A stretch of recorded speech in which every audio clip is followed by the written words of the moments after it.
Okay, it's going to be a review of WrestleMania 11. This will definitely be in contention from one of the weaker WrestleManias of all time.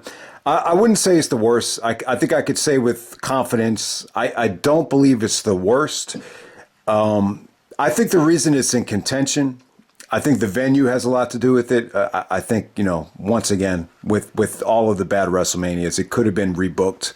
You could have had a much better card, with the talent that you had here. I think that's another reason. I think the biggest reason is a lot of people look at Lawrence Taylor like he's an outsider coming in. And if you don't really understand or appreciate how valuable Lawrence Taylor was to the NFL and to the Giants, it's tough to really kind of get invested and, really get behind this show, especially with the main event. I definitely think you could argue that the main event is in contention for worst WrestleMania main event.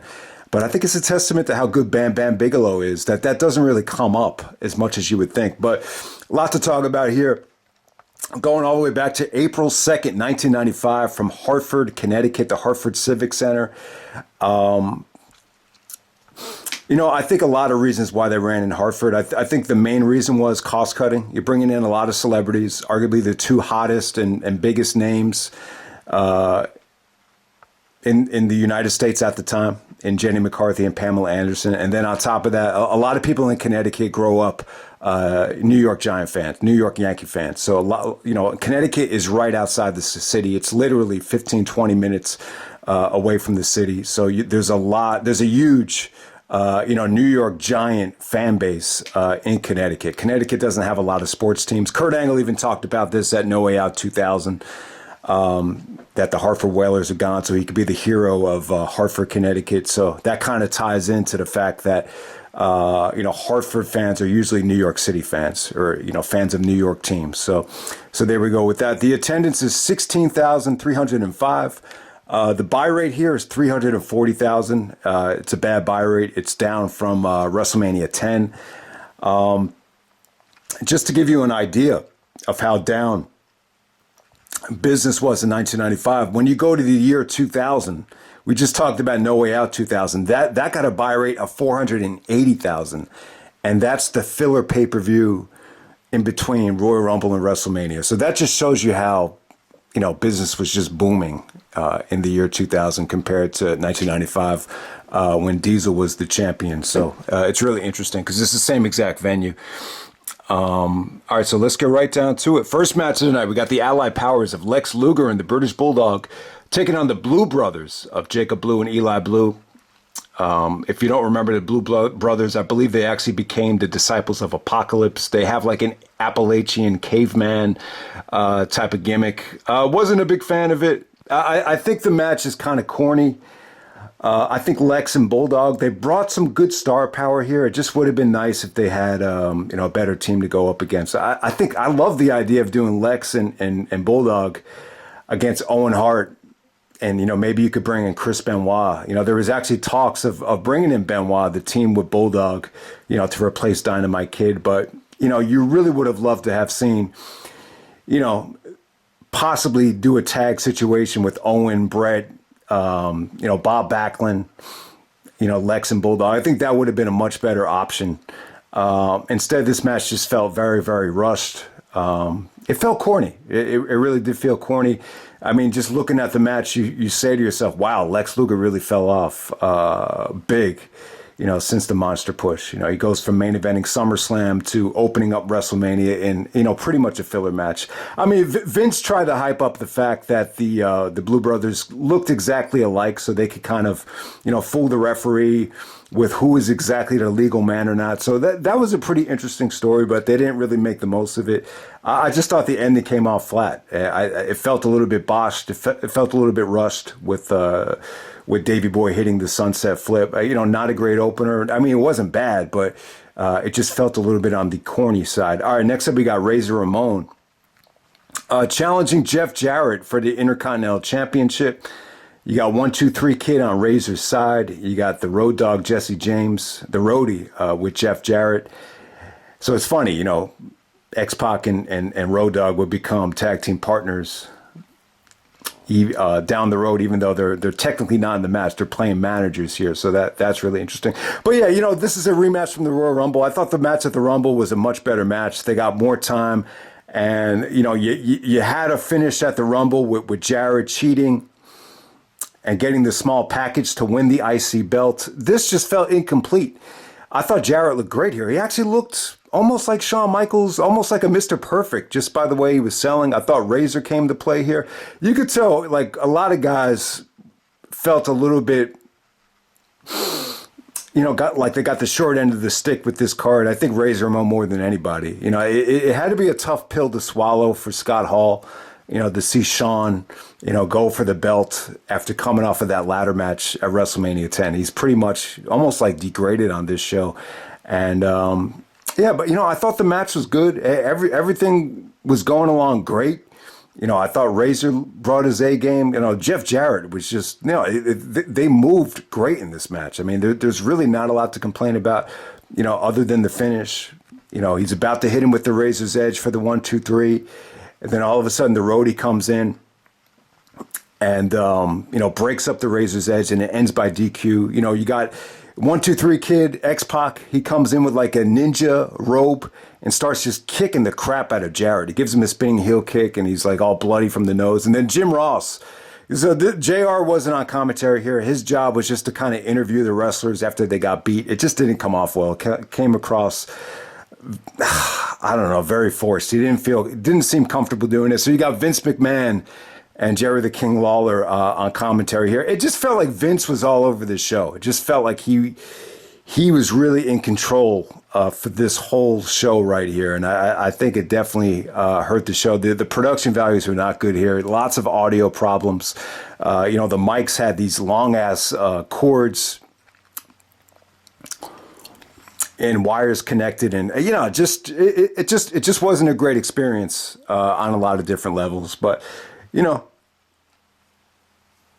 the ending with 1, 2, 3 Kid, getting his revenge on Jarrett, it wasn't bad. But the match just definitely could have been a lot better right there.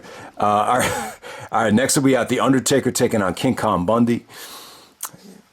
You actually have a Major League umpire as a special guest referee. I don't think anybody cared. Baseball was on strike at the time, so it really didn't make that much of a difference. Apparently, he wanted to be more of a role in this match and take bumps. But, the bottom line is here, Bundy was not in good shape here. I thought Bundy looked awful.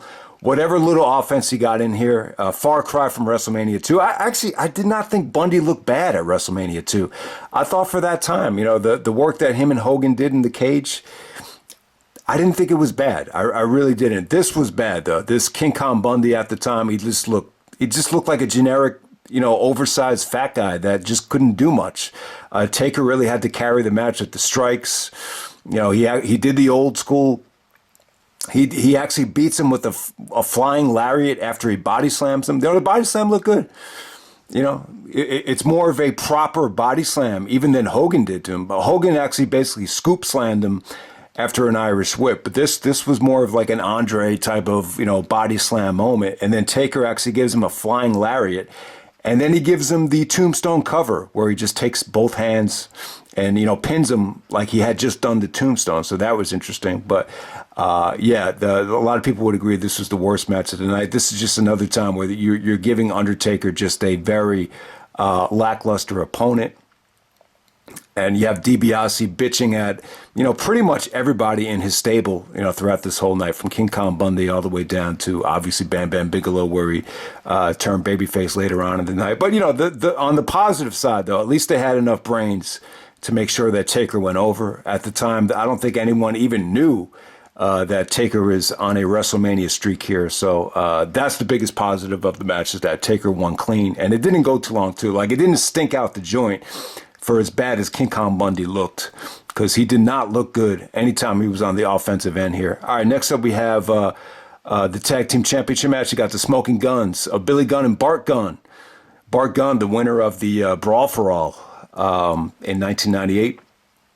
Yeah, the Smoking Guns promo was lousy. Billy Gunn was okay, but Bart Gunn stumbled, and Jerry Lawler actually started laughing at the Bart Gunn promo. That's how bad it came off. The Vince tried to chalk it up to lack of confidence, but he just totally, fucked up the promo and he started drawing blanks on live pay-per-view. So that's definitely not a good thing. But I like the Owen Hart and Yokozuna idea. Obviously, in the fantasy world, there is talk of, not any serious talks with like Vince and Bruce, but, there was some dirt sheet rumors that, Benoit was negotiating a new deal with New Japan, WCW, and would possibly be coming in, but he ended up signing with WCW, I believe, because they allowed him to work in New Japan as well. So he chose WCW. But yeah, Owen Hart and Yokozuna, I like the combination with Jim Cornette and Mr. Fuji. I think it made sense. Both Owen and Yoko had pinned Bret back-to-back WrestleMania, so they have that in common. Owen wanted to, pick a surprise partner that knows what it's like to beat Bret at WrestleMania, and Yoko did that at WrestleMania 9. Yoko looked fat here, though. You could tell he put on a lot of weight. Vince looked pissed. He looked really pissed. He even said, Yokozuna, bigger than ever. Like, he looked legitimately worried about him. And we would see later on in Survivor Series 96, Vince get more disgusted as the years went on with Yoko just not being able to, keep off the weight. I like the match, though. Really kind of catered towards Yokozuna's strengths. I thought the Smoking Guns looked good, but they were just missing something. They really needed someone like Sonny to kind of give them more charisma and just give them more of a mouthpiece. So they were definitely missing that. But while they were on the offensive end, I thought they were good. And, Bart Gunn has a lot of combat skills. So in the ring, I didn't think the Guns were bad, but very Yokozuna dominated. Owen actually got like a babyface pop when he got the pin here. Yoko actually did the Bunzai drop, and he was about to go for the sharpshooter, and then he just said, fuck it, let me just pin him, because he's already shaken up. So I like the finish. And it kind of felt like more of an extended squash, but they almost went 10 minutes. I thought this was fun. And Owen and Yoko as a team, they played with this for a while. I think they actually ended up wrestling Shawn and Diesel in the main event in the September In Your House. And that's another match I'd like to revisit down the road, because you got some interesting elements there. But yeah, I mean, the negative side effect, though, is Yokozuna definitely was carrying too much weight, and there's no way he could wrestle a match with like even someone like Bret over 10 minutes at this point. I thought in '93 they had more in the tank. But if Bret and Yoko tried to wrestle with this version of Yokozuna, it'd be very difficult to do a singles match over 10 minutes. All right, from there, we got Bret Hart taking on Bob Backlund, the submission match. Or not a submission match. Technically, it's an I Quit match with Roddy Piper as the special guest referee. This was bad. Bret Hart hates this match. He says it's his least favorite WrestleMania moment or WrestleMania match. I think a lot of it just has to do with Piper. It was just a bad choice. I mean, Piper got a huge pop. They brought him in as the guest referee at WrestleMania 10, I believe. He did. He refereed the main event, which was good. He didn't take away from the match. He took away from this match, though, because in the I Quit match, you constantly have to get in the guy's face and ask him, what do you say? What do you say? And it just got annoying. You could tell Bret was even upset. Like, when he said no, he would say no, like, no, get the fuck. Like, you could tell he wanted to say, no, get the fuck out of my face. Like, it kind of had that feeling to it. They tried to play up the history of Bret and Piper at WrestleMania 8 with Bret going over and the animosity with the promo before that great match. But the magic just wasn't there. I just think, once again, the microphone and the cable and the cord, it looked like they were going to trip over the microphone at any given moment. I think that hurt the match. I wasn't a huge fan of going back to Backlund. I thought more of the issue was still with Owen. I've always said this, and I think a lot of people would agree. I really would have been cool to see Bret versus Owen at WrestleMania 11 for the title, but you could argue that they already did it at SummerSlam. I don't know. I just wish there was a better way to utilize Bret here at WrestleMania. And Backlund's not a bad choice. I like the match that had a Survivor Series. I just thought that was a much better story. You could argue that this was just a nice way for Bret to get his revenge, to make humiliate Backlund by getting him to say I quit. The wrestling wise, I really just didn't care for it. They didn't really do too much. Everything was just about, them trying to make each other submit with the cross-faced chicken wing. The best part of the match is when Bret is, trying to get to the ropes. He's almost got the rope on the cross-faced chicken wing, and then he's able to counter it into a hammerlock. And then he transitions into the cross-faced chicken wing. And then finally, Bob Backlund screams. He doesn't even say, "I quit." He just starts screaming. And then eventually that's it. From a technical standpoint, it's not bad. I just felt like if you were going to go back to Bret and Backlund, you don't do the Piper thing. And, you just let them wrestle. Maybe have more of a catch-as-catch-can, faster paced wrestling match where it's not just limited to an I Quit match or a submission match. But yeah, man, I Quit matches are tough, man. I think The Rock and Foley, that really worked because The Rock was able to, kind of use his charisma and use his, he just took control of the microphone and it was basically cutting promos on Foley throughout the match. And it was just really, really entertaining. But in a situation like this where you got the referee constantly in the guy's face, it just got annoying. And I love Piper. I understand you want to have him as part of WrestleMania. He got a huge pop. But, after a match like this, you could see why he went to WCW. It's like you got to find something better for him than this. And at WrestleMania 12, they did that. But, it didn't last too long before Bischoff, found something to do for all the old guys that could still appeal to the kids that grew up watching them. And obviously that was a good decision. But yeah, let's go right down to it. We have the WWF Championship match, not the main event. We got Diesel Kevin Nash defending the belt against Shawn Michaels. He comes down to the ring with Sid, his bodyguard, and Jenny McCarthy. I thought Shawn Michaels' entrance was great. Jenny was great here. She had a good attitude, good smile.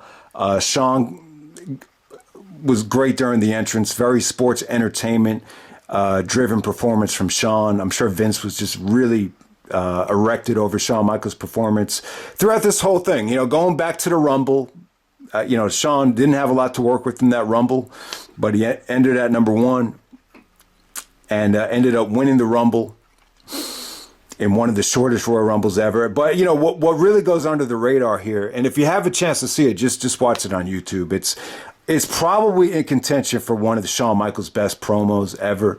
If you could watch the WrestleMania 11 press conference, I thought Shawn was great. Very risky to do what he did, but, all you have to do is look at Vince during the press conference to realize that, Vince loved it. He was looking at Shawn like he was a son. Shawn got on the mic and basically cut a non-kayfabe promo about himself and the state of the business and, the fans. Basically say he's going to go out there and do it for the fans, but also do it for his ego, and says he's going to give you a show like you've never seen before. And why? Because I can. It also takes a shot at Hogan, saying we finally moved away from the past and we're about to embark on a new generation. It's a really awesome promo. And I think, very similar to Punk, where Shawn can kind of, control a press conference with a lot of confidence. But at the same time, Shawn can really back it up in the ring, which, some would argue that Punk has struggled to do from time to time. But yeah, very reminiscent of that.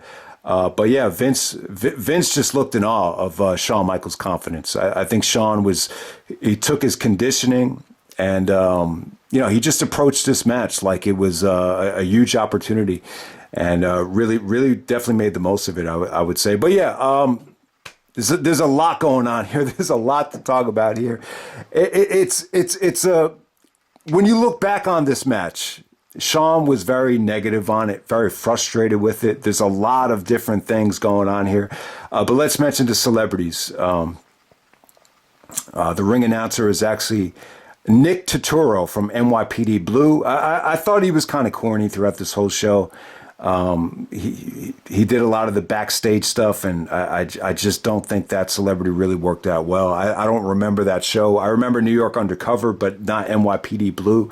You also had Jonathan Taylor Thomas, who is, a child actor. I believe he was 13 years old. He was on a show called Home Improvement. And, he might have been in one of the Tim Allen Santa Claus movies, but, I thought some of the celebrities here were a little bit in poor taste. I didn't think it was totally necessary. So Jenny McCarthy, Pamela Anderson, I think it's ambitious, man. It was huge. I'll tell you, man. I don't remember any other celebrity where guys, fantasize to be with more than Pamela Anderson. I remember I first saw her at MTV's Rock and Jock, the baseball game. They had a baseball and a basketball one, but when guys first saw her, it was almost like they'd never seen anything like it before. Blonde hair, big tits, pretty face. So she definitely had a lot of appeal. And then Jenny McCarthy. So Pamela Anderson was known from Playboy and Baywatch. Jenny McCarthy was on a show called Singled Out by MTV. That's what got her a lot of attention. She kind of, did a lot of comedy stuff, which didn't go over that well. She was more of a comedian. So I don't know. I think Pamela Anderson and Jenny McCarthy, when you look at it from a distance, you say, wow, like you can't have any two, hotter girls out there. So it was huge. But at the same time, I don't really think it had that much of an effect. I really don't think people ordered the show to see what they were going to do because they didn't really do much. They just come out to the ring. They both came out with, Jenny came out with Shawn, Pam came out with Diesel, and they just sit by the ring. I think if you promoted that they were going to do like a, Sable and Tori Wilson bikini contest, maybe you would have gotten, more buys, but they just didn't really, do anything. They were just valets. So it's hard to criticize them. I mean, there's shots of Pamela where she doesn't look interested.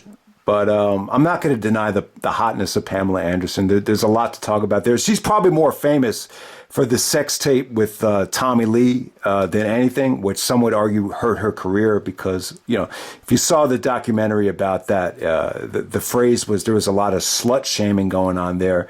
But hey, the great thing about this was Shawn didn't look fazed by the celebrities. I don't think he really gave a fuck that Pamela Anderson or Jenny McCarthy was at ringside.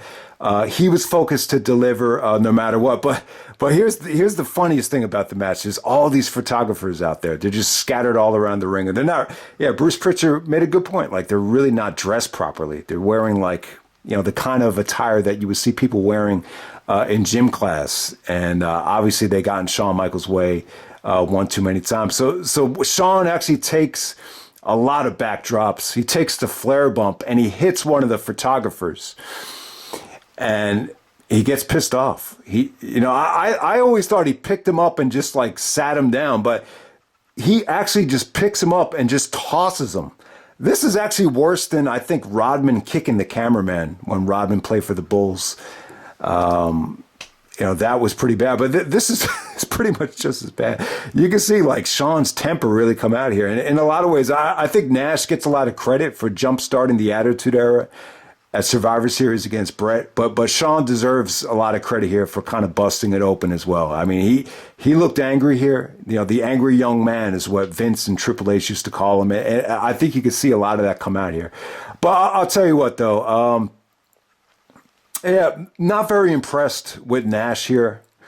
I think he looked, I would agree. I think Nash was tired by the end of this thing. Shawn was just relentless here. I've never seen Shawn, put forth this much effort. So this is Shawn Michaels in his prime. By this point, he really, I would say, transformed his body.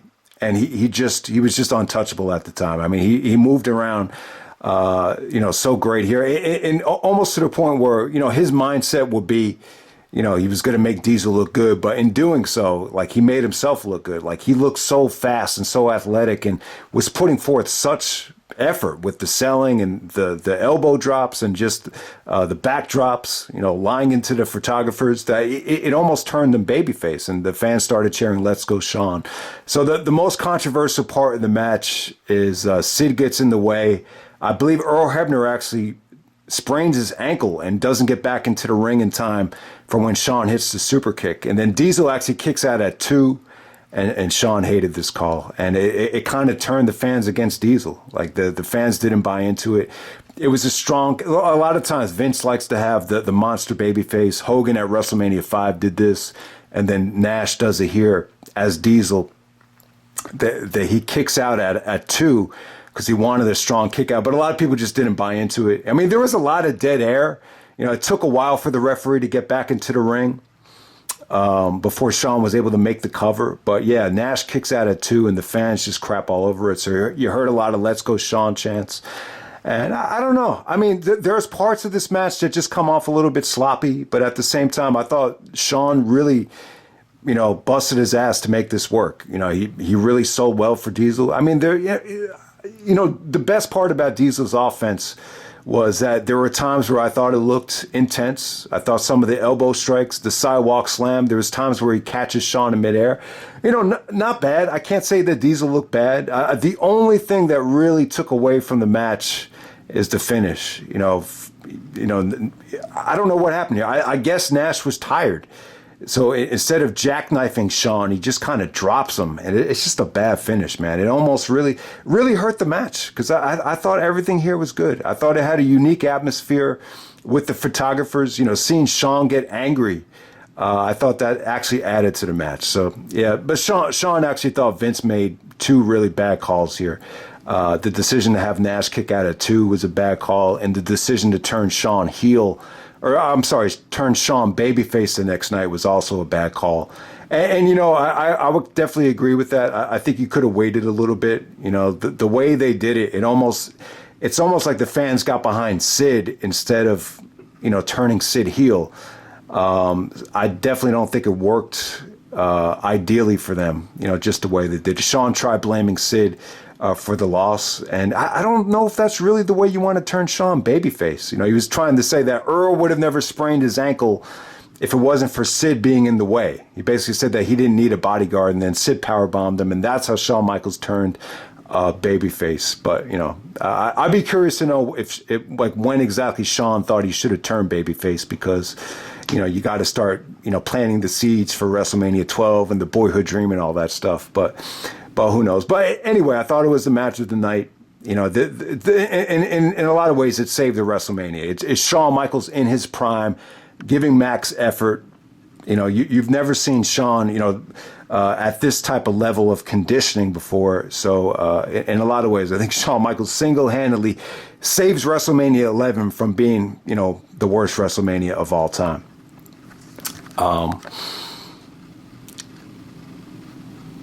And, maybe I dwell too much on the celebrities, but, Pamela Anderson, Jenny McCarthy, I thought it was cool. I think it gave it a unique, mainstream feel,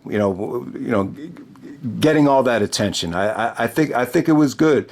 But at the same time, I will say this, I'm not crazy about either. And it might sound surprising, but I'm not crazy about either girl. I was never as high on Pamela Anderson as some other people were. I just think both Pam and Jenny, they were just missing something. I'm a huge fan of Trish. I think Trish would be probably my favorite, out of any celebrity in the past. So I would definitely say someone like Trish, even someone like a Jenna Jameson, or even some of the girls I went to school with, or even like a Stephanie McMahon. They had that special type of spark, charisma and personality that I think they were missing here. But at that time, you can't argue with Pamela Anderson's popularity at the time. So I could definitely understand the appeal. So let's just leave it at that. And then we have the main event. We got Lawrence Taylor taking on Bam Bam Bigelow. And you got Pat Patterson as the special guest referee. All right, so there's a lot of mixed feelings on this. If you're not a football fan, and a lot of guys aren't, I think when you look at some of the YouTubers that have done wrestling videos and football videos, there's probably not that many of them, but I still think football, the NFL is, you can't argue with it. I love basketball more than anybody. Basketball would be my favorite sport, but I'm not going to argue with people. Football is the dominant sport. I mean, we're out of football season now, but if you turn on ESPN and turn on Get Up at 8 a.m. every morning, they're always talking about off-season football stuff, whether it be Aaron Rodgers, where's he going to end up? So even in the off-season, football dominates the conversation. So it's just something that people have to accept. Football players are always going to get special treatment. It's just the way it is. But I will say this, though. I just feel like, football is such a team sport. The guys wear helmets. I don't think star power is as important in the NFL as it is in the NBA. I do. And all you have to do is look at the buy rate for Bash at the Beach when Karl Malone and Dennis Rodman came in. I think that show did much better than WrestleMania 11, actually. I think there was a lot more interest there. I just think the NBA does a much better job of showcasing star power, promoting star power, and showcasing personalities in the NFL. But, to the NFL's credit, though, it's just tougher. It's more of a team sport. NFL is more popular, but it's not as much of a star-driven league. I think it's more team-driven than anything. But the bottom line is here, in Connecticut, you have a lot of Giant fans that went to the show. So the crowd reaction-wise, I think what really saved this main event is the crowd reaction. And at the same time, it almost felt like a lumberjack match. How you had, the NFL guys at ringside, and then you had Ted DiBiase and his heels at ringside. I definitely think that helped the match out a lot. Like looking back on it.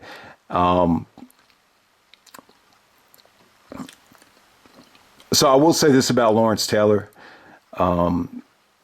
If anyone's unfamiliar with him, he's considered, probably in the same light as Mike Tyson, as like a specimen, maybe even a LeBron James, just physical, intimidating, one of the best linebackers of all time. Everybody knows about Tom Brady. A lot of people would say that Tom Brady is the greatest of all time, but like if you go back to the, Bill Parcells, run when you have Bill Belichick as the defensive coordinator, a lot of the credit has to go to Lawrence Taylor for really being the biggest talent that really kind of, made a name for Bill Belichick's defense. And, they won 2 Super Bowls. They annihilated Denver, I believe, in '86. And then in 1991, they beat the Bills. And, what I would say is the greatest Super Bowl of all time. For as good as Lawrence Taylor was, though, it's not like he was the MVP in that Super Bowl. I believe it was actually O.J. Anderson. So that just shows you, football is such a team-driven sport. It's not like basketball where one guy could single-handedly, score 50 points and get a triple-double and carry a team to the finals like LeBron James. So I think, to a degree, there's a little bit of a disconnect with this main event because of that. But the bottom line is, though, if you were to ask, Bill Belichick or even Bill Parcells, like who is more valuable to the Belichick tree, Lawrence Taylor or Tom Brady? There's a lot of people that would say Lawrence Taylor. So without a doubt, Lawrence Taylor is a hell of an athlete. And I think he proved it here. I think he did a good job here. I think credit goes to Bam Bam Bigelow.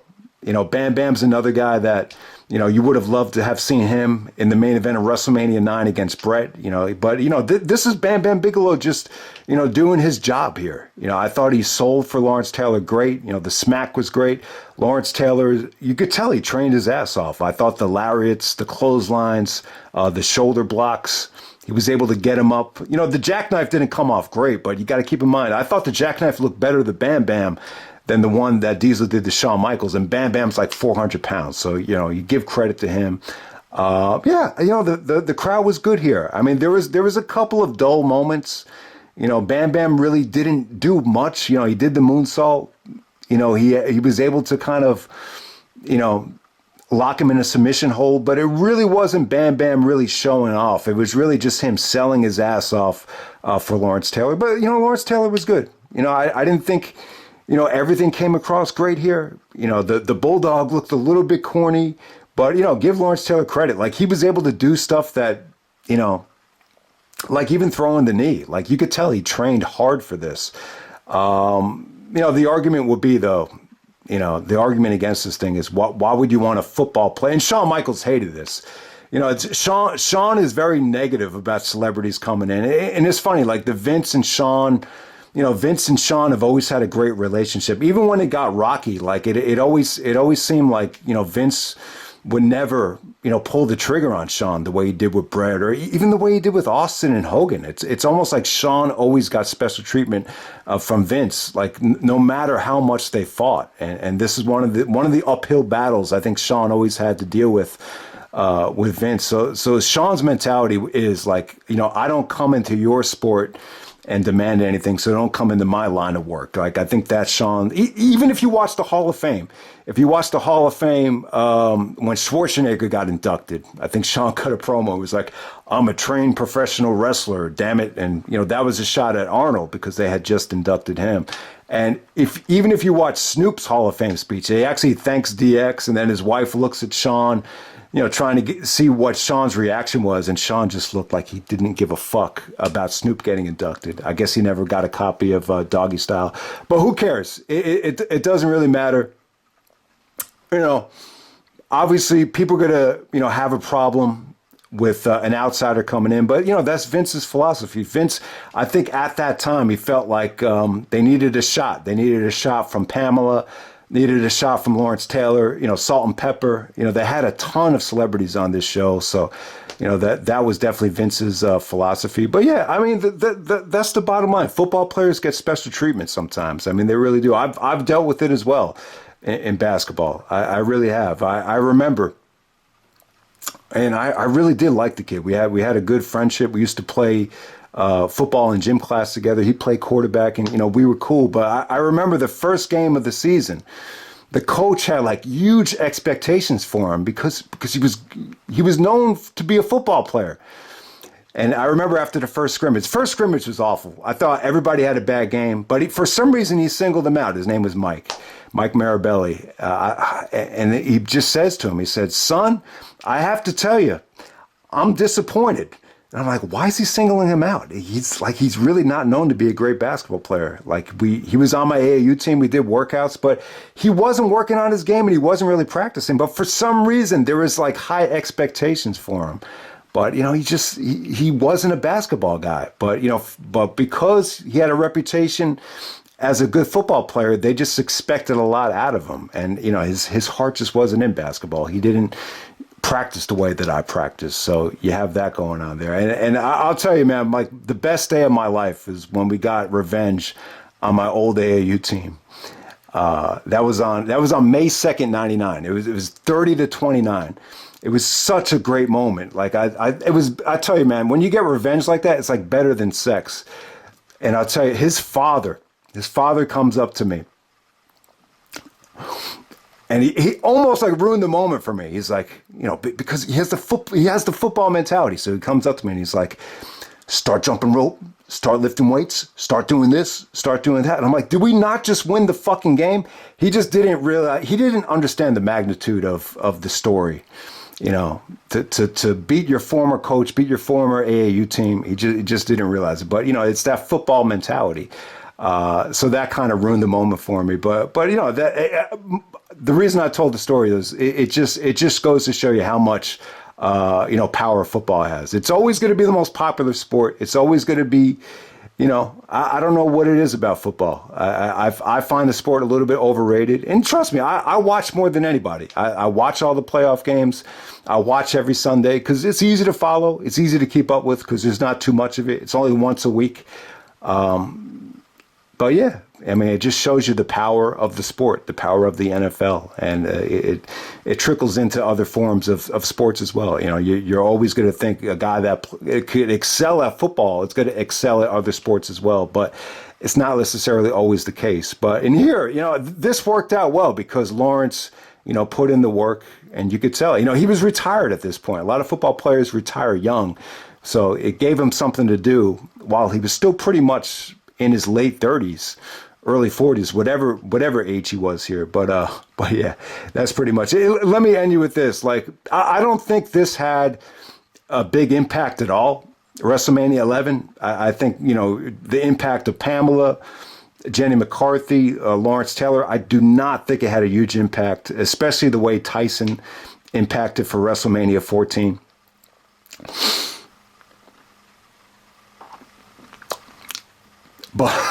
But one of my favorite moments with Lawrence Taylor was actually someone actually called in to Mike Francesa, before he stepped away from WFAN, and sometimes it's the way you ask the question that can turn people off. So he goes like this: "Hey Mike, who would win in a street fight between LT Lawrence Taylor, LT or Mike Tyson?" And Francesa goes like, "How the hell would I know? I've gotten some bizarre calls, but that might be the most bizarre call I've ever gotten.